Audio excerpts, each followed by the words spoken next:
ಸಿಕಂದರ್ ಸೋಲಿನ ಬೆನ್ನಲ್ಲೇ ಮತ್ತೊಂದು ಬಾಲಿವುಡ್ ಸಿನಿಮಾದಲ್ಲಿ ರಶ್ಮಿಕಾ ಮಂದಣ್ಣ ಬ್ಯುಸಿ.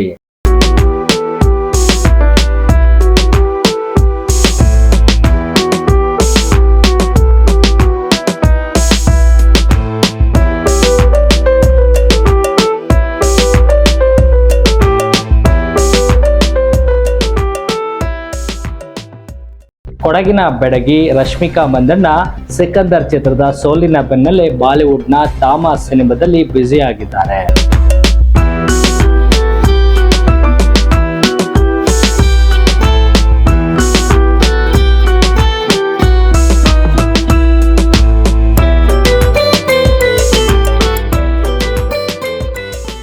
ಸೋಲಿನ ಕಹಿ ನಡುವೆ ಹೊಸ ಸಿನಿಮಾದಲ್ಲಿ ನಟಿ ತೊಡಗಿಸಿಕೊಂಡಿದ್ದಾರೆ. ಇತ್ತೀಚೆಗೆ ಸಲ್ಮಾನ್ ಖಾನ್ ಜೊತೆ ನಟಿಸಿದ ಸಿಕಂದರ್ ಸಿನಿಮಾ ಗಲ್ಲಪೆಟ್ಟಿಗೆಯಲ್ಲಿ ಮಕ್ಕಳೇ ಮಲಗಿದೆ.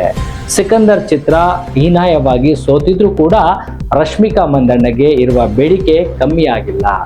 ಸದ್ಯ ಅವರು ತಾಮ ಚಿತ್ರದಲ್ಲಿ ಶೂಟಿಂಗ್ ನಲ್ಲಿ ಬ್ಯುಸಿ ಆಗಿದ್ದಾರೆ. ಈ ಚಿತ್ರದ ಶೂಟಿಂಗ್ ಭರದಿಂದ ನಡೆಯುತ್ತಿದೆ. ಕೊಡಗಿನ ಬೆಡಗಿ ರಶ್ಮಿಕಾ ಮಂದಣ್ಣ ಸಿಕಂದರ್ ಚಿತ್ರದ ಸೋಲಿನ ಬೆನ್ನಲ್ಲೇ ಬಾಲಿವುಡ್ನ ತಾಮ ಸಿನಿಮಾದಲ್ಲಿ ಬ್ಯುಸಿ ಆಗಿದ್ದಾರೆ. ಸೋಲಿನ ಕಹಿ ನಡುವೆ ಹೊಸ ಸಿನಿಮಾದಲ್ಲಿ ನಟಿ ತೊಡಗಿಸಿಕೊಂಡಿದ್ದಾರೆ. ಇತ್ತೀಚೆಗೆ ಸಲ್ಮಾನ್ ಖಾನ್ ಜೊತೆ ನಟಿಸಿದ ಸಿಕಂದರ್ ಸಿನಿಮಾ ಗಲ್ಲಾಪಟ್ಟಿಯಲ್ಲಿ ಮಕ್ಕಳೇ ಮಲಗಿದೆ. ಸಿಕಂದರ್ ಚಿತ್ರ ಹೀನಾಯವಾಗಿ ಸೋತಿದ್ರು ಕೂಡ ರಶ್ಮಿಕಾ ಮಂದಣ್ಣಗೆ ಇರುವ ಬೇಡಿಕೆ ಕಮ್ಮಿ ಆಗಿಲ್ಲ. ಸದ್ಯ ಅವರು ತಾಮ ಚಿತ್ರದ ಶೂಟಿಂಗ್ ನಲ್ಲಿ ಭಾಗಿಯಾಗಿದ್ದಾರೆ. ಈ ಚಿತ್ರದ ಶೂಟಿಂಗ್ ಭರದಿಂದ ನಡೆಯುತ್ತಿದೆ. ಡೈರೆಕ್ಟರ್ ಆದಿತ್ಯ ನಿರ್ದೇಶನದ ಸಿನಿಮಾದಲ್ಲಿ ಆಯುಷ್ಮಾನ್ ಖುರಾನ್ಗೆ ರಶ್ಮಿಕಾ ನಾಯಕಿಯಾಗಿದ್ದಾರೆ.